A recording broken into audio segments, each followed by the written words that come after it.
Hi everyone, Donut here. A few weeks ago, I was browsing Instagram and a little something caught my eye. The extremely popular bow hunter Cameron Hanes, whose name you might recognize from several episodes of Joe Rogan's podcast, posted a picture of a rugged-looking warrior with a pretty decent mustache. Across his eyes was hashtag #FreeEddie. In the caption underneath the photo, Hanes stated that this is a case the president should be involved in and that he believes many people on the internet are looking at this as guilty until proven innocent. Hanes states, being charged for war crimes on the battlefield against ISIS seems beyond comprehensible. However, for the highly decorated Navy SEAL chief with 8 combat deployments, this is his and his family's tragic reality. Cameron Hanes didn't exactly state what the chief was being charged with, but the comments over this whole situation were pretty heated. I don't think they just hand out war crime charges like candy. We're not trying to be like ISIS. Ever heard of the Geneva Convention? F*** off. This is actually real pussy shit to support blindly. Hundreds of people in the comments were arguing about the legality and the morality of what the SEAL chief allegedly did, so naturally I had to investigate myself. So the first time I saw this picture, I don't know if anybody else thought this, but he kind of looks like Frank Gallagher from the show Shameless if Frank stopped smoking meth and started shooting terrorists. I was pleasantly surprised to read that his name is actually Eddie Gallagher, and down the rabbit hole I went. First up, who is SEAL Chief Eddie Gallagher? Eddie joined the Navy in 1999 as a corpsman, which is basically just a medic who was loaned out to the Marine Corps to hand out fresh socks and Motrin, sometimes crayons. In 2000, he went on his first deployment, and shortly after 9/11, he somehow finagled his way into Marine Sniper School, becoming the first non-Marine to ever graduate the grueling training. In 2003, he went on his second combat deployment to Mosul and returned back home for a little bit before going to Buds and becoming a Navy SEAL. Before his third combat deployment, he attended 18 Delta Medic School, which is kind of hard from what I hear. Between 2006 and 2017, he went on 5 combat deployments as a SEAL medic, sniper, and eventually platoon chief. In total, he went on 8 combat deployments in his naval career, earning 2 Bronze Stars with V for Valor, Meritorious Unit Commendation, Presidential Unit Citation, 2 Navy Commendation Medals, 3 Navy Achievement Medals, 1 with V for Valor, and 4 Good Conduct Awards. Before we go any further, though, we need to talk about sources. This is super important. I'm going to be cross-referencing as much as possible to try and nail down what might have happened. I want everyone to remember something, and it's kind of the point behind me making this video is we're in the United States of America, which means you're innocent until proven guilty.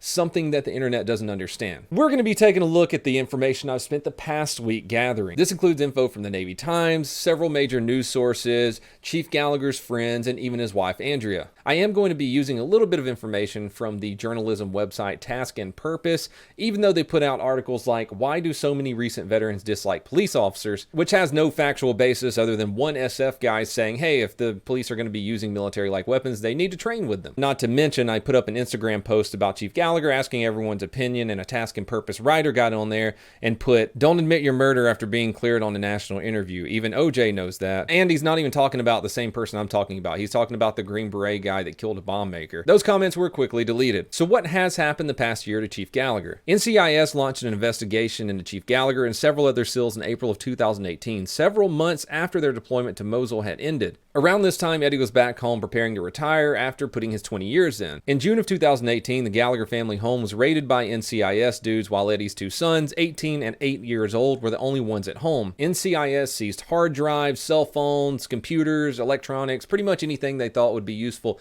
in an investigation against Chief Gallagher. On September 11th of all days, Eddie was arrested while receiving holistic treatment for a traumatic brain injury he had received while smiting terrorists. Here's a little thing you may not have known about the Uniform Code of Military Justice, which is the military's rule book. It's their laws. They don't have a bond process. If they want you to stay in jail, then you're going to stay in jail, and that's what they did to Chief Gallagher. He stayed in jail for 2 more months until November. They held an Article 32 for him. By civilian standards, this is the preliminary trial. In an Article 32, the judge hears from both sides and decides whether or not this should actually go to court-martial, which is the trial. So what exactly happened at the Article 32 hearing for Chief Gallagher? According to news sources who were inside of the Article 32 hearing, only one person the entire time took the stand to testify against Chief Gallagher. That was NCIS Special Agent Joe Warpinski. He stated that he had taken the sworn testimonies of 9 members from Eddie's platoon who were operating alongside him in Mosul when the alleged war crime took place. None of those 9 people were at the Article 32 hearing to be cross-examined by Chief Gallagher's defense. Eddie's defense was told that they were either unavailable or they had invoked their 5th Amendment rights against self-incrimination. So now you got a bunch of guys who are saying Chief Gallagher did something wrong,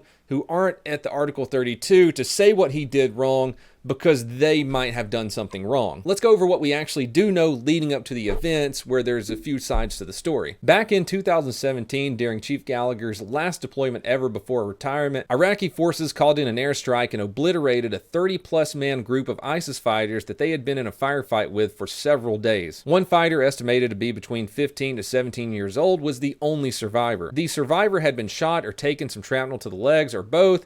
Either way, he was in pretty rough shape when an Iraqi journalist interviewed him. Even though the interview is on YouTube, I will not be linking to it and I will not be showing it here because it just gives YouTube another reason to delete this video and strike my channel. If you want to watch that video, you can go to my Twitter. I'll post a link of it there. Now, here's where the story gets a little muddled. NCIS was told by 3 witnesses that Eddie just walked over to the injured fighter and started stabbing him in the chest and the neck. Other sources state that Eddie might have poked him with a knife, but he was probably poking him to do an emergency crike. Crike being an incision made into the neck to allow breathing so that they could keep him alive to gather more information or intel from him to kill more ISIS people. We're going to stop right there, and I'm just going to point out an inconsistency that I have noticed in the story. NCIS agent Joe Warpinski stated at the Article 32 that Chief Gallagher stooped over the ISIS fighter and started slicing through his pants. My question is, did he just want to take the guy's pants off before he shanked him? With news reporters, Iraqi officers, fellow teammates standing around, he just cuts the fighter's pants off and starts stabbing him. I spoke with Ryan Bates, Instagram handle Frogman5326, who went to buds with and deployed with Eddie before. He told me it seems pretty unbelievable that Eddie turned into a bloodthirsty asshole in the last deployment he ever did, and then the platoon let him complete the whole deployment and then charged him 6 months after they got back. NCIS traveled to Iraq in October of 2018 to try and find the ISIS fighter's body that Chief Gallagher had allegedly stabbed,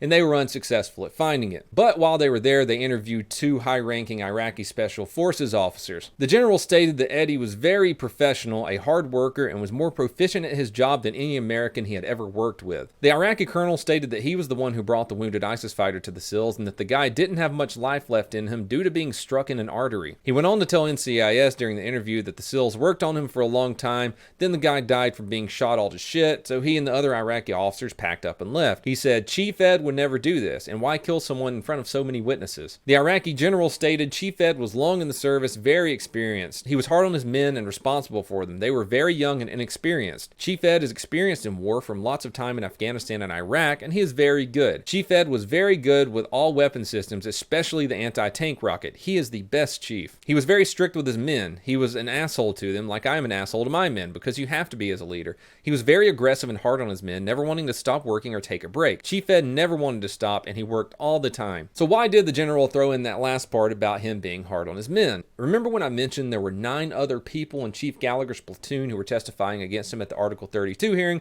but weren't there because they were invoking their 5th Amendment rights? Chief Gallagher's wife, brother, and closest friends tell a different story. On the website justiceforeddie.com, under The Injustice, there's a section entitled The Backstory No One Wants to Talk About. Chief Eddie Gallagher and his family suffered in silence for well over a year at the hands of a mounting whisper campaign started back in late 2017 by a small group of disgruntled members of Chief Gallagher's platoon who had been called out by Chief Gallagher as cowards and on deployment who were unwilling to keep up with his demands as an aggressive team leader-in-chief. From what Chief Gallagher's brother has been saying in interviews on Fox and other news outlets is that Chief Gallagher had sidelined some guys because they said that they were in fear for their life. And that's when the Whisper campaign against him started. To summarize what happened after the Whisper campaign started, according to Chief Gallagher's friends and family, SEAL Team 7 Command approached the junior SEALs several times and asked if Chief Gallagher had done anything unbecoming while on deployment, and they said no. Chief Gallagher held a 3-hour-long meeting with the junior SEALs who had minor grievances ranging from "you ate my cookie butter" to "you were too aggressive." The head prosecutor for the case, Officer Christopher Zaplak, later commented on the being too aggressive part. During the Article 32, he stated that Chief Gallagher was a stern disciplinarian that included forcing another SEAL to shoot a Carl Gustav recoilless rifle nearly a dozen times in a 24-hour period. A SEAL chief telling another SEAL to shoot a rocket launcher a bunch. It's inconceivable. None of these supposed war crimes were brought up during the meeting. Since Chief Gallagher was named the #1 chief of the #1 SEAL platoon, he was awarded a spot at Tradet. Tradet is where SEALs go for their workups before deployment so that they can learn from SEALs who are just coming back from deployment. Since Chief Gallagher did so well in clearing clearing out Mosul, they wanted him to teach other SEALs who were about to deploy there how to operate like he did. According to Justice for Eddie, this is when the disgruntled sailors who were going to go through Tradet and once again be under Chief Gallagher circumvented the entire chain of command and went straight to NCIS with their accusations of war crimes in April of 2018. I spoke with Andrew Arabito, longtime friend of Chief Gallagher and fellow Navy SEAL. He told me Eddie called out some of his lower enlisteds for being cowards and not wanting to take the fight to the enemy. From there, they were looking at every opportunity to get him back or get him reprimanded because they were butthurt. After they got together and accused him well after they returned from their deployment, they even brought up accusations such as he took what he wanted from the care packages and stole power bars, etc. from the care packages before they were able to take them. Extremely petty and stupid shit to care about, but hey, we're reaching to try to make him look bad. He was going to get a Silver Star and they didn't want him to, so these are the accusations of murder they brought up when they found out about that. Some of them have since changed their stories. It's all hearsay from others and their stories all conflict. NCIS has always overstepped and have built their careers off of trying to bust special operators as well as CID in the Army. They're used to dealing with such small shit that this type of thing, if they can get a conviction whether there is evidence or not, they don't care because it builds their careers and makes them relevant. NCIS has a massive conviction rate because they do not have to follow any due process, and now since this has happened, they have even changed some of the guys' statements against Eddie. The UCMJ and rules of engagement the NCIS uses against soldiers as a whole needs to be revisited, and each separate incident needs to be looked at subjectively. Andrew also wanted me to mention if people want to support Eddie and help him out, you can get shirts off of his website, halffaceblades.com. So aside from the ISIS combatant who died, what else is Chief Gallagher being accused of? Aggravated assault for shooting a male non-combatant, aggravated assault for shooting a non-combatant female, discharging a firearm at non-combatants, discouraging other SEALs from reporting him, using painkillers, and possessing Pseudonon 250, which is testosterone. The Navy Times stated that NCIS agent Warpinski was told by several SEALs that the chief often missed due in part to a poorly maintained rifle, and they didn't tell him because they thought it was a way to protect the civilians. This is another thing that I personally don't understand. This is a guy who's been a sniper for the better part of 20 years. He started his entire career out at the Marine Scout Sniper School. He demands excellence from his men in combat to the point that they complain, and his rifle is so jacked up that he's missing shots. He was also charged with taking pictures next to the dead ISIS fighter during a re-enlistment ceremony, but those charges have already been dropped. The lead prosecutor, Commander Christopher Zaplak, stated in his closing argument during the Article 32 that Chief Gallagher handed ISIS a propaganda manna from heaven and that he tried to kill civilians so that he could beat Chris Kyle's body count. Chief Gallagher's defense responded, well, where's the proof that he shot those people? Where's the bodies? Is the only proof the word of other people who are disgruntled towards Chief Gallagher? The defense also added that the testosterone and the painkillers were both prescribed to Chief Gallagher. The judge ultimately decided to send it to court-martial. Just like the civilian world, the next step is an arraignment where the defendant enters his plea. They also decide at this point that Chief Gallagher should stay in jail. Come January 4th, 2019, after being in jail for 4 months, he is finally arraigned. I'm innocent. I love you. I love you. Yeah. Bye, Right. sweetheart. All right. I'll see you, babe. Free Eddie. See you guys. I love you.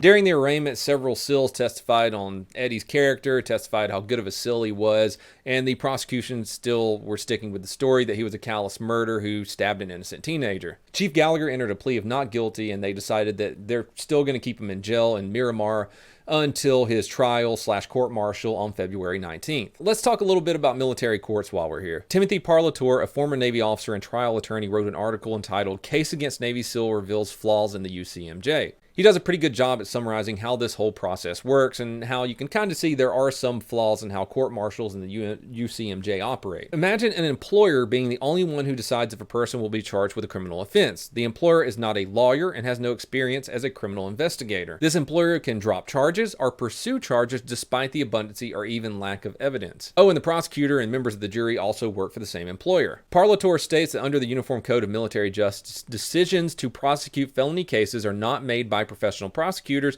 but rather by admirals and generals, the employers, whose primary concern is in the best interest of the unit and quite often in the best interest of their own careers. He goes on to say, in the case of Eddie Gallagher, charged with the murder of an ISIS detainee, there is little to no physical evidence of guilt. There is no autopsy or body to show that a murder even occurred. Instead, the case is built solely on the claims of a few junior SEALs who did not report the alleged incident for months and only started making claims after Chief Gallagher reported them for cowardice in combat and his genuine concerns over their ability to perform the mission. Basically, he's saying, how is this even going to trial when you got no fucking bodies? I spoke with Ryan Williams, also known as Invictus5326 on Instagram, who was actually one of Eddie's BUDS instructors years ago. He told me that he absolutely believes prosecutors overreach in order to get convictions in cases like this. He also told me that NCIS were a bunch of whiny nerds. Let's take a look at another story that I found on the Navy Times entitled, "The Navy's Top Lawyer Unlawfully Scuttled a SEAL's Case." In a landmark decision Wednesday, the military's highest court ruled that the Navy's top lawyer, Vice Admiral James W. Crawford III, illegally meddled in the case of a SEAL accused of rape. That's a 3-star admiral that was just accused of illegally meddling in a Navy SEAL's trial. What had happened here was a Navy SEAL was dishonorably discharged